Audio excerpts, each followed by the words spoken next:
ආදරණීය දුවේ පුතේ මේ ඉංග්‍රීසි ශ්‍රී සොරංගසාර YouTube නාලිකාවෙන් ඔයගලන්ට පොරොන්දු වෙච්ච විදිහටම ඉංග්‍රීසි මුල සිට සරලව grade 6 to 11 විෂය මාලාවට සම්බන්ධ සියලුම පාඩම් ටික පැහැදිලිව කියලා දෙනවා. ඉතින් අද දවසේ ලොකු පොඩි ભેදයකින් තොරව පොඩි අයට ලොකු අයටත් ඔයාලගේ අම්මලා තාත්තට තවමත් හරියට ලියාගන්න බැරි සිංහල නම් ගම් ඉංග්‍රීසියෙන් ලියන හැටි තමයි කියලා දෙන්නේ. එතකොට මේ වීඩියෝ එක අවසානයේදී ඔයාට ඕනම නමක් තමයි පැහැදිලිව ඉංග්‍රීසියෙන් ලියන්න පුළුවන් දැනුම ලබා ගන්න පුළුවන්. ඉතින් මේ වීඩියෝ එකත් එක්ක අවසන් වෙනතුරුම රැඳිලා ඉන්න කියලා ආරාධනා. අපිට දරුවනේ මේ ඉංග්‍රීසියෙන් සිංහල නම් ගම් ලියන්න ඉංග්‍රීසි හෝඩිය පිළිබඳ හොඳ අවබෝධයක් තියෙන්න ඕන. විශේෂයෙන් ඉංග්‍රීසි හෝඩියේ තියෙන vowels consonants පිළිබඳ අවබෝධයක් තියෙන්න ඕන. ඉතින් ඔයාලට එහෙම අවබෝධයක් නැත්නම් මේ නාලිකාවේ vowels ගැන consonants ගැන කරපු වීඩියෝස් තියෙනවා. ඒවා බලලා ඒකෙන් හොඳට දැනුම අරගෙන මේ පාඩමත් එක්ක සම්බන්ධ වෙන්න. මොනවා හරි ගැටලුවක් තියෙනවා නම් ඒවා බලලා නිරාකරණය කරගන්න. එතකොට අපි අද පාඩම ගැන කතා කරනකොට අපේ ගොඩක් දරුවන්ට වැඩිහිටියන්ට ඉංග්‍රීසි එපාලා තියෙන ප්‍රධානම සාධකයක් තමයි මේ ඉංග්‍රීසි වචන හරියට කියව ගන්න බැරි එක, ලියන්න බැරි එක. ඒක බරපතල සාධකයක් බවට පත් වෙලා තියෙනවා. ඊට අමතරව listening පැත්ත අහුම්කම් දෙන්න දන්නේ, කතා කරන්න දන්නේ. ඉතින් මේවා එකපාරටම අපිට නිරාකරණය කරගන්න බැහැ. අපි little by little ටිකෙන් ටික මේ தත්ත්වය හරි ගස්ස ගන්න ඕන. ඉතින් අද දවසේ ඔයගොල්ලන්ගේ මූලිකම ඒ කියන්නේ බේසික් knowledge එක සිංහලෙන් නම් ගම් ඉංග්‍රීසියෙන් ලියන හැටි අපි මේ පාඩමෙන් හරියට ඉගෙන ගමු. දැන් අද දවසේ පාඩමට අපි විවිසෙනකොට ඔයගොල්ලන් දන්නවා ඉංග්‍රීසි හෝඩියේ අකුරු 26ක් තියෙනවා. මේ අකුරු 26 අපි ප්‍රධාන වශයෙන් කොටස් දෙකකට බෙදනවා. මොනවද ඒ කොටස් දෙක? vowels and consonants.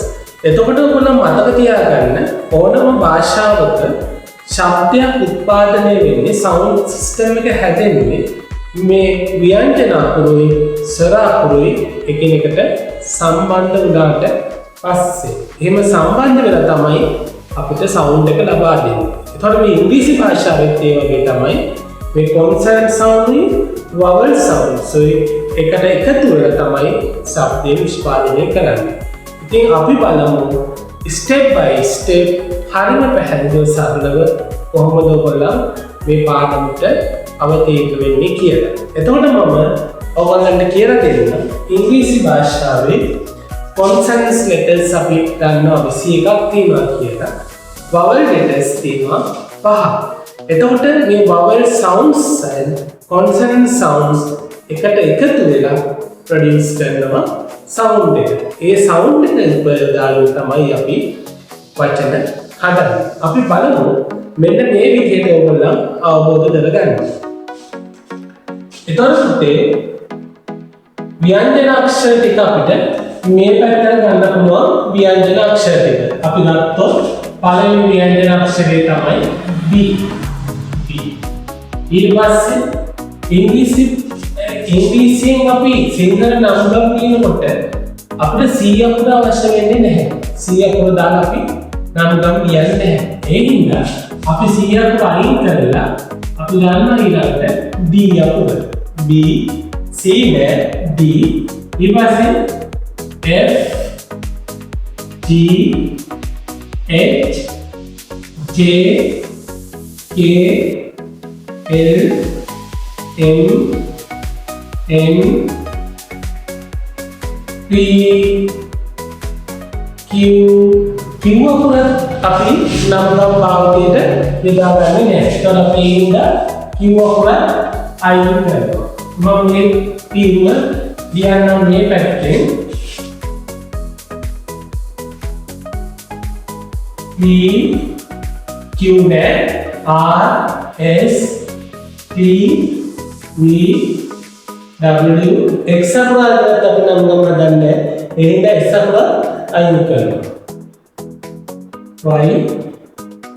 Y Z මේ Z අකුර අරගෙන අපි නම් ගම හදන්නේ බොහෝ වෙලාවට හදනවා අඩුයි දැන් මුස්ලිම් නම් ගම දී අපිට පොඩ්ඩක් Z අකුර අවශ්‍ය වෙනවා එතකොට ඕගොල්ලන් දන්නවා මෙන්න මේ අකුරු වලට අපි කියන්නේ ව්‍යංජන අකුරු කියලා. එතකොට මේ ව්‍යංජන අකුරු වලින් හැමතිස්සෙම අපිට දෙන්නේ හල් ශබ්දය. හල් ශබ්දය දෙන්නේ. එතකොට මේ D අකුරින් අපිට ලැබෙන ශබ්දය තමයි ը. D අකුරින් අපිට සවුන්ඩ්ස් දෙකක් හම් වෙනවා ը ը. F අකුරින් උෆ්. T අකුරින් උක්. H අකුරින් හ. K අකුරින් උච්. K අකුරින් උක්. L අකුරින් uh. M අකුරින් N අකුරින් in. P අකුරින් uh.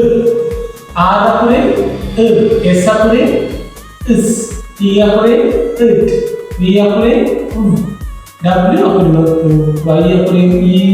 Z අකුරින් is. මේ Z අකුරම ගන්නේ ඒක අපි ප්‍රොනවුන්ස් කරන්නේ is කියලා නෙමෙයි is කියලා. ඒක තේරුණානේ?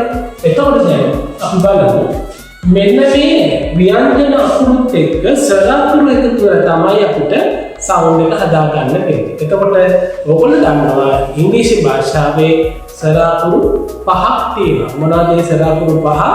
A, E, I, O, U. මෙන්න මේ ස්වර අකුරු වල A වල තියෙන සවුන්ඩ්ස් තමයි අ, ආ, ඇ, ඇ. E අකුරේ තියෙන ශබ්ද තමයි A, A. I අකුරේ E, E. O අකුරේ O, O. U අකුරේ U, U. මම දැන් ඔයගලන්ට එකපාරට මේ ස්වර අකුරු පහම ගන්නෙ නැහැ. මුලින්ම අපි A අකුර අරගෙන බලමු. A අකුරේ සවුන්ඩ්ස් එක්ක මේ කොන්සනන්ට් සවුන්ඩ්ස් එකතු වෙලා ප්‍රොඩියුස් කරන සවුන්ඩ් එක මොකක්ද කියලා.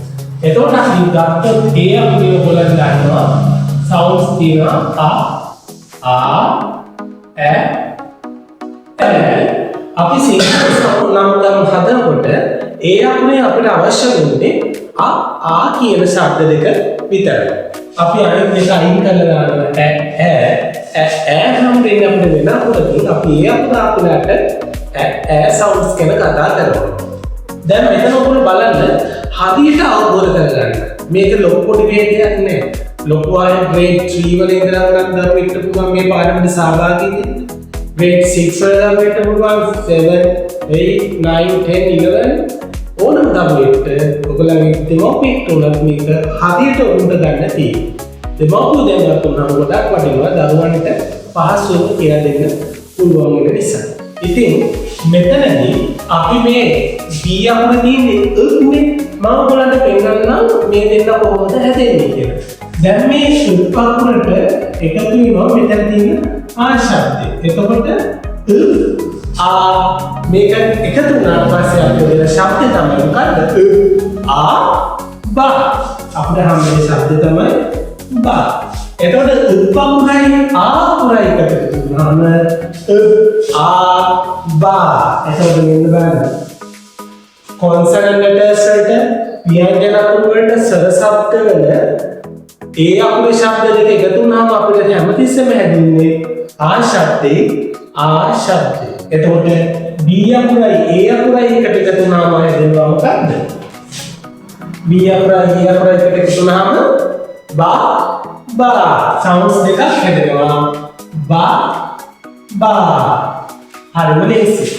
එතකොට D අකුර it a da it a da or da කියන සවුන්ඩ්ස් දෙකක් හැදෙනවා. මම කියන්නේ D අකුරේ da ශබ්දය කරන්නේ නෙමෙයි da ශබ්දෙත් තියෙනවා. එතකොට මේ da ශබ්දෙත් එක්ක it a da it a da එතකොට ඒකේ සවුන්ඩ්ස් දෙකක් හැදෙනවා.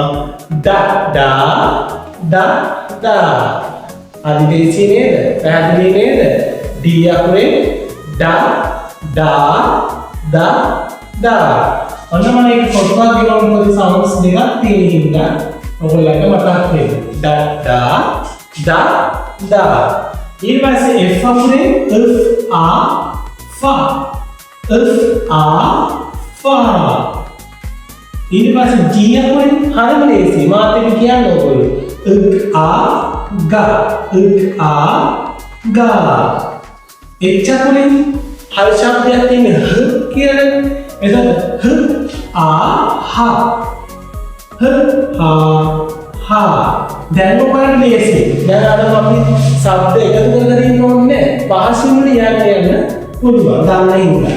එහෙනම් T අකුරේ ජා K අකුරේ කා L අකුරේ ලා M අකුරේ මා N අකුරේ නා P අකුරේ පා R අකුරේ රා S අකුරේ සා T අකුරේ ටා D අකුරේ වා W අකුරේ වා Y අකුරේ යා Z අකුරේ zා හරිම ලේසි නේද? කොහොමද අපි හැදුවේ? හල් අකුරට එකතු කරා vowels ටිකේ ශබ්දේ. ඒ අකුරේ ශබ්ද දෙකක් එකතු කරගත්තා. ආ කියන ශබ්ද දෙක ඒක vowel එකයි consonant එකයි එකට විතර ඇතුළේ ශබ්ද දෙක පෙරගස්සගත්තා. දැන් මෙතන තියෙන ශබ්ද ටික බලන්න. B අකුරේ තියෙන ශබ්ද දෙක බා B අකුරේ ඩා කියන තව සවුන්ඩ් එකක් තියෙනවා. ඩා F අකුරේ A අකුරේ එකතු වුණාම ෆා එහෙනම් බලන්න පැහැදිලි. මෙතන අපි එකතු මේ ශබ්ද බා කියන ශබ්ද දෙක හැදින අකුරු දෙක තමයි මොකද්ද? B A. එතකොට B A සවුන්ඩ්ස් දෙකක් තියෙනවා. මොකද්ද? බා එතකොට D අකුරේ සවුන්ඩ්ස් මොනවද? D A ඩා ඊට පස්සේ F A වල සවුන්ඩ්ස් දෙකක් තියෙනවා. ෆා G A වල සවුන්ඩ්ස් දෙකක් තියෙනවා. ගා H A වල තියෙන සවුන්ඩ්ස් දෙකක් හා J A වල තියෙන සවුන්ඩ්ස් දෙකක් ජා K A වල තියෙන සවුන්ඩ්ස් දෙකක් කා L A වල තියෙන සවුන්ඩ්ස් දෙකක් ලා M A වල තියෙන සවුන්ඩ්ස් දෙකක් මා N A වල තියෙන සවුන්ඩ්ස් දෙකක් නා ඊට පස්සේ P A වල තියෙන සවුන්ඩ්ස් දෙකක් පා R A වල තියෙන සවුන්ඩ්ස් දෙකක් රා S A වල තියෙන සවුන්ඩ් දෙකක් සා T A වල තියෙන සවුන්ඩ්ස් දෙකක් ටා B A වල තියෙන සවුන්ඩ්ස් දෙකක් වා W A වල තියෙන සවුන්ඩ්ස් දෙකක් වා Y A වල තියෙන සවුන්ඩ්ස් දෙකක් යා Z A වල තියෙන සවුන්ඩ් දෙකක් සා එතකොට පැහැදිලි නේද? කොන්සනන්ට් අකුරුයි vowel ශබ්ද A අකුරේ තියෙන vowel ශබ්ද දෙකක් අපි ගත්තා. ඒ දෙන්න එකතු වුණාම හැදෙන සවුන්ඩ්ස් ටික තමයි මේ තියෙන්නේ. දැන් මේක ඔයගොල්ලෝ පැහැදිලිව ඔයගොල්ලන්ට තේරෙන විදිහට ඔයගොල්ලන්ගේ නෝට්බුක් එකේ ලියාගන්න. හරියට ලියාගත්ත නේද? දැන් ඔක හොඳට පාඩම් කරගන්න. හොඳට ඔළුවට ගන්න. එතකොට අපිට පහසුවෙන්ම මේ නම් ගම් ටික හදා ගන්න පුළුවන්. දැන් අපි උදාහරණ ටිකක් බලමු. බලන්න පළවෙනි උදාහරණය මොකක්ද කියන්නේ?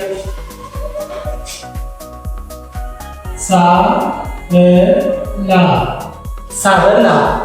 දැන් මේ සරලා කියන නම හදනකොට අපි එකක් හොඳට මතක තියාගන්න ඕන. නමක්කමක් ලියනකොට මුල අකුර අනිවාර්යයෙන්ම capital කරන්න ඕන. The first letter should be capital. එතකොට පුතේ අපි සා කියන එක මුලින් හදනවා. සා අකුර මුලින් හදනවා. එතකොට දැන් ඔයගොල්ලෝ දන්නවා සා කියනකොට අකුරු දෙකක් තියෙනවා. මොනවාද අකුරු දෙක? S A. එහෙනම් අපි මෙතන S අකුර කැපිටල් කරනවා. S A සා. ඊළඟට අපි රයන්න හදනවා. රයන්න කිව්වම මතක් වෙනවා මොනවාද අකුරු දෙක? R A. අන්න ඒ අකුරු අපි සිම්පල් වලින් ලියනවා R A. ලා කිව්වම හරිම ලේසි අකුරු දෙකක් තියෙනවා. මොනවාද අකුරු දෙක? L A. ඔන්න දැම්මා L A. දැන් අපිට තියෙන්නේ මේ නමේ සිංහල අකුරු තුන හදන්න විතරයි. එතකොට මේ ඉංග්‍රීසි නම නිකම්ම හැදලා තියෙනවා. හරිම ලේසි නේද? ඉතින් බොරුවටනේ ඔයගොල්ලෝ බය වෙන්නේ. තේරෙන්නේ නැහැ කියලා හිතුවොත් කවදාවත් ඉගෙන ගන්න බෑ. ඒකින්ද අපි try කරනවා. try one day you can fly. අන්නේ හින්දා ඔයා try කරන්න. මතක තියාගන්න හරියට ඉගෙන ගන්න. අමරපාල. දැන් බලන්න මේකේ සිංහල අකුරු පහක් තියෙනවා. අපි බය වෙන්න අවශ්‍ය නැහැ. අපි දැන් ගන්නවා sound system. අපිට කරන්න තියෙන්නේ අකුරෙන් අකුර හදන එක විතරයි. එතකොට ආ කිව්වම සමාන ළමයි ඒ අකුරු දෙකක් ලියනවා. අන්න එතකොට මතක තියාගන්න. ආ ශබ්ද අපිට හම්බෙන්නේ vowel sound එකකින් නේද? ඒ අකුරෙන් හම්බෙන්නේ ආ කියන sound. එතකොට අපි ගන්නේ ඒ අකුර විතරයි. එතකොට ඒ අකුර කැපිටල් දානවා ආ. ඊට පස්සේ මා හදන්නේ කොහොමද? M A. රා හදන්නේ R A. පා හදන්නේ P A. පා. ලා හදන්නේ L A. එතකොට අකුරු ටික අපි සිංහල අකුරෙන් අපිට හැදුවා. අපි දන්නේ නැතුව අපිට අවශ්‍ය ඉංග්‍රීසි වචනේ ඇවිල්ලා තියෙනවා. දැන් ආයෙත් අපි බලමු. සමරපාල. මේකත් අර විදිහට තමයි අකුරෙන් අකුර හදන්නේ. එහෙනම් ඔයගොල්ලෝ කියන්න බලන්න. සා කිව්වම S A. S අකුර මොකද්ද කරන්නේ? කැපිටල් කරන්න ඕන. එහෙනම් S A සා. මා කිව්වම M A. රා කිව්වම R A. පා කිව්වම P A. ලා කිව්වම L A. එතකොට සමරපාල කියන නම දන්නේම නැතුව හැදිලා. ඉතින් මේ ඒ අකුරේ sounds ටික හරියට ඉගෙන ගත්තොත් ඔයගොල්ලන්ට අනෙක් sounds ටික හරිම පහසුවෙන් ඉගෙන ගන්න පුළුවන් වෙනවා. එතකොට දැන් අපි උදාහරණ තුනක් හදුවා. අපි තව එකක් බලමු. තව උදාහරණයක් බලන්න. ගයාන. ගා කිව්වම මොනවද අකුරු? කියන්න බලන්න. මොනවද අකුරු? G A. මොනවද අකුරු? G A. ගා. යා කිව්වම Y A. අන්න පුතේ දැන් මෙතන ගයාන ආයිත් ඉන්නේ හල් අකුර. හල් අකුරෙන් නම් මතක් වෙන්න ඕන කොන්සනන්ට් සවුන්ඩ් එකක් විතරයි තියෙන්නේ කියලා. ව්‍යංජන ශබ්දයක් විතරයි. එහෙනම් අපි ගන්නේ N A නෙවෙයි N අකුර විතරයි. හොඳට මතක තියාගන්න ඕන එක. N අකුර විතරයි. ගයාන. එතන බලන්න සිංහල අකුරු තුන හැදුවා ඉංග්‍රීසි නම පැහැදිලිවම ඉගෙන. ඊළඟ බලන්න කමල්. කා කිව්වම මම C අකුරු ගන්නෑ කිව්වනේ. C අකුරේ කා සවුන්ඩ් එක කා සවුන්ඩ් එක තිබුණට අපි C අකුර සිංහල නම් ගන්න ගන්නෑ. අපි ගන්න මොන අකුරද? K අකුර විතරයි. එහෙනම් K අකුර ගන්නවා K A. මා කිව්වම M A. කිව්වම අන්න ආයෙත් ඉන්නේ කොන්සනන්ට් සවුන්ඩ් එකක්. එහෙනම් හල් අකුරක් තියෙන්නේ L A නෙමෙයි L විතරයි. කමල්. පැහැදිලි නේද? හරි. දැන් ඊළඟට මම නමක් දෙනවා ඔයගොල්ලෝ හදන්න. නාමල්.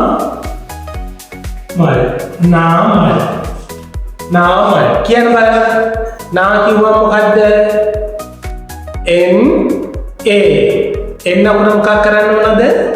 කැපිටල් කරන්න ඕන. මොකද නමේ මුල අකුර හින්දා. ඊට පස්සේ මා කිව්වම M A. කිව්වම එල්ලේ හරිද? වැරදි නේද? කිව්වම ගන්න ඕනේ මොකද්ද? එල් අකුර විතරයි. එහෙනම් බලමු නාමය නාමය හරිම ලේසි නේද? මේක හොඳට බලන්න. හොඳට බලලා මේ අමාත්‍ර ඔක්කොම නැති කරගන්න. දැන් මම වාට නම් 10ක් දෙනවා. ඒ නම් 10 තත්කාල හදන්න ඕන. හරිද? මෙන්න තියෙනවා නම් 10. හරියට ලියාගෙන ඉක්මනට හදන්න ඕන. ලියාගන්න පළවෙනි එක පවසද. ඊළඟට කලවාන. Number 3 නාරද. Number 4 සාගර. Number 5 රහල්. Number 6 විජය. Number 7 Ravana. Number 8 මානාන. Number 9 Saranapala. Last one දරුගා. හදන්න ඉක්මනට. හරිද? දැන් හරියටම හදලා තියෙනව නේද? එහෙනම් බලමු 10න් 10ම තියෙනවද කියලා. බලන්න පළවෙනි එක පවසන. දැන් පුතේ ඔයගොල්ලන් මුලින්ම බලන්න මේ නම් ගම් ටික කලන වෙන්නේ තියෙන්නේ. මේ ටික ඔයගොල්ලෝ හදනකොට මුලාපුර අනිවාර්යයෙන්ම කැපිටල් කරලා තියෙනවද කියලා. එහෙනම් බලමු අපි පළවෙනි එක මොකද්ද? පවසන. එතකොට මෙතන පා කියනකොට මුලට අපි ගන්නවා මොකද්ද? P A. බා කියනකොට B A. සා කියනකොට S A. රා කියනකොට R A. ඔන්න අපිට නම හැදුවා. අපි දන්නේ නැතුව නම හැදලා ඉවරයි. පවසන. ඊළඟට ඉන්නේ කලවාන. අන්න කා කියනකොට අපි ගන්නේ K අපුල K A කා. ලා කියනකොට L කල. වා කියනකොට අපි W A. දැන් ඔයාලට ගැටලුවක් ඇති. මෙතන වා කියනකොට D A වා W A වා කියලා. ඒකෙන් D A වා W A ද ගන්න කියලා මම මේ වීඩියෝ එක අවසානයේදී කියලා දෙන්නම්. එතකොට කලවාන කියනකොට කා ල වා න කියනකොට හඳුන් ලේසි N A. ඊළඟට බලන්න third one නාරද. නා කියනකොට N A. රා කියනකොට R A. දා කියනකොට D A. නාරද. සාගර කියන්න බලන්න. සාගර කියනකොට මොකක්ද උඹට ගන්නෙ? S A. සා ගා කියනකොට G A. රා කියනකොට R A. සාගර. ඊළඟ එක රහල්. හල්ල පුරුදු තියෙනවා අන්තිමට. බලමු හරියට අරලාද කියලා. රහල් කියනකොට මුලට ගන්නෙ R A. හා කියනකොට H A. L කියනකොට L ද L A ද. දැන් දන්නව නේද? මොකද්ද ගන්නෙ? L විතරයි. රහල්. විජය. V කියනකොට අපි ගන්නෙ මොකද්ද? D I. જા කියනකොට J A. යා කියනකොට Y A. විජය. දැන් W ගත්ත කියලා දැනති නැහැ. හරි. නමුත් හරියටම ගත්තොත් අපි ගන්නේ V අකුර. රාවණ. රා කියනකොට R A. වා කියනකොට B A. N කියනකොට ආයෙත් හල්ලකුරක් තියෙන්නේ. එහෙනම් අපි ගන්නේ N අකුර විතරයි. රාවණ. ඊළඟ මානාන කියන්නේ ගම. මානාන. එතකොට මා කියනකොට N A. නා කියනකොට N A. ආයෙත් නා කියනකොට N A. මානාන. සරණ පාල. නම දිග වුණාට බය වෙන්න දෙයක් නැහැ. සවුන්ඩ්ස් ටික අපි දැන් දන්නවනේ අද නේ. සා කියනකොට S A. ලා කියනකොට R A. නා කියනකොට N A. සරණ. පා කියනකොට P A. ලා කියනකොට L A. සරණ පාල. ආයෙත් අපිට තියෙන දරුගා. මැද තියෙනවා හල් ලකුණ. බලමු හරියට හදලා තියෙන්නේ. සදරුගා කියනකොට D A. L කියනකොට R අකුර විතරයි ගන්න. දරුගා G A. එතකොට මෙන්න අපි දැන් නම් ටික හදලා ඉවරයි. බලන්න 10න් 10ම හරිද කියලා. හරි නම් 10න් 10 කියලා දාගන්න ඕනේ 10න් 10. ඔයගොල්ලෝ 10න් 10ම නම් තියෙනවා very good පාඩම හොඳට තේරෙලා තියෙනවා. මං කියවනේ පුතේ මේ වා කියනකොට අපිට ගන්න අකුරු දෙකක් තියෙනවා VA සහ WA. එතකොට ඔයාලට ගැටලුවක් ඇති වාද WA ද VA ද කියලා ගැටලුවක් එනවා මොනෙක්ද? එතකොට පුතේ ඔයාගේ තොල් ඇදෙනවා නම් මෙහෙම දික් ගහනවා නම් ඔයා භාවිතා කරන්නේ V ශබ්දය. ඔයාගේ තොල රවුම් වෙනවා නම් කට උල් වෙනවා නම් රවුම් වෙනවා නම් මෙහෙම ඔයා WA ගන්න. දැන් V කියනකොට V කියන මේ තොල් දෙක ඇදෙනවා මෙහෙම V. එතකොට අපි ගන්නේ V අකුර. වා කියනකොට මේ වා කියනකොට තොල කට මෙහෙම උල් වෙනවා රවුම් වෙනවා. එහෙනම් ගන්නේ WA. එකක් මතක තියාගන්න VA ද WA ද ගන්න රාජ ක්‍රමය. හරි පුතේ මම හිතනවා දැන් ඔයගොල්ලන්ට අද අපි කතා කරේ ඒ අකුරේ vowels sounds එක කොහොමද consonant sounds එකතු වෙලා නම් ගම් හදන්නේ කියලා. ඉතින් ඔයාට හොඳට පැහැදිලි වෙන්න තියෙයි කියලා මම හිතනවා. ගැටලුවක් තියෙනවා නම් මේක නැවත බලන්න, බලලා තේරුම් ගන්න, පාඩම් කරන්න, තනියෙන් හදන්න නම් ගම් එතකොට ඔයාට දන්නේ මොනවද පුළුවන් වෙනවා. එතකොට අපි ඊළඟ sounds ටික ඊළඟ වීඩියෝ එකෙන් කතා කරනවා. ඔයාලා දිගටම රැඳිලා ඉන්න මේ අනිතාවත් එක්ක. එතකොට මේ පාඩම් මාලාව අවසානයේ ඔයාට ඕනම නමක් තමයි තියාගන්න පුළුවන් වෙනවා. ඉතින් එහෙනම් අපි ඊළඟ වීඩියෝ එකෙන් හමු වෙමු. එහෙනම් goodbye children, have a nice day.